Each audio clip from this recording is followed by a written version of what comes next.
Hey you guys, Kit here, registered dietitian, certified diabetes educator in Longview, Texas. I want to talk to you about something called dawn phenomenon.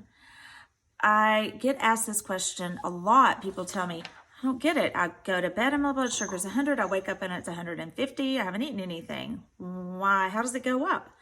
Well, it's a pretty simple answer, but I don't think we talk about it enough.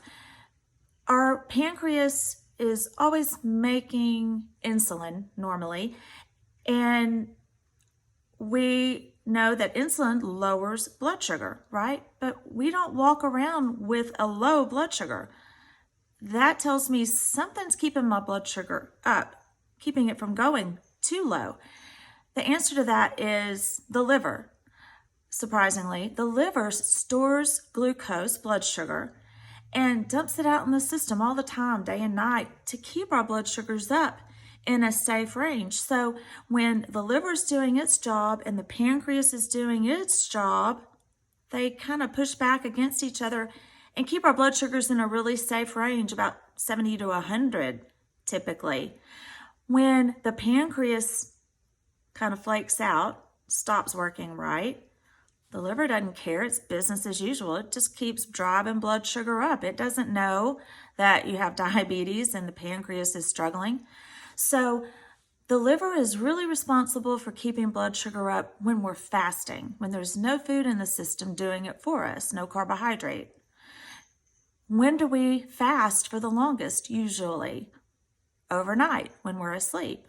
So in the overnight hours, the liver just has all that time to raise our blood sugars for us, and our insulin just can't respond accordingly. Our pancreas isn't working right anymore due to not producing enough insulin or being insulin resistant.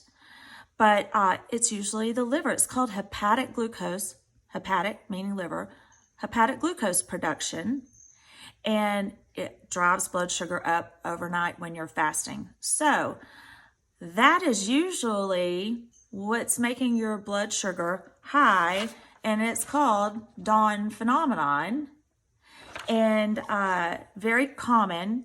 So just know that it won't necessarily improve your fasting blood sugars to eat earlier or to eat less. Sometimes I talk to people and they've backed it up so much they're eating like at 3 o'clock in the afternoon a stalk of celery, and their blood sugars are still high in the morning because it has nothing to do with food. So just know that. That's a good tip. What can you do about that?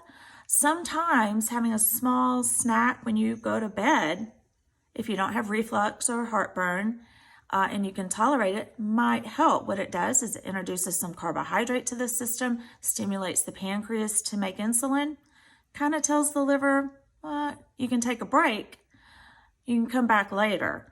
By the time it comes back, it just doesn't have as long overnight to raise blood sugar. So try that. A little bit of carbohydrate with some protein. I'm thinking maybe a fold over peanut butter sandwich, something like that. That might help bring fasting blood sugars down. Ironically, it seems backwards. But for a lot of people, it helps. Try it out. If you have any questions, give me a shout. Bye.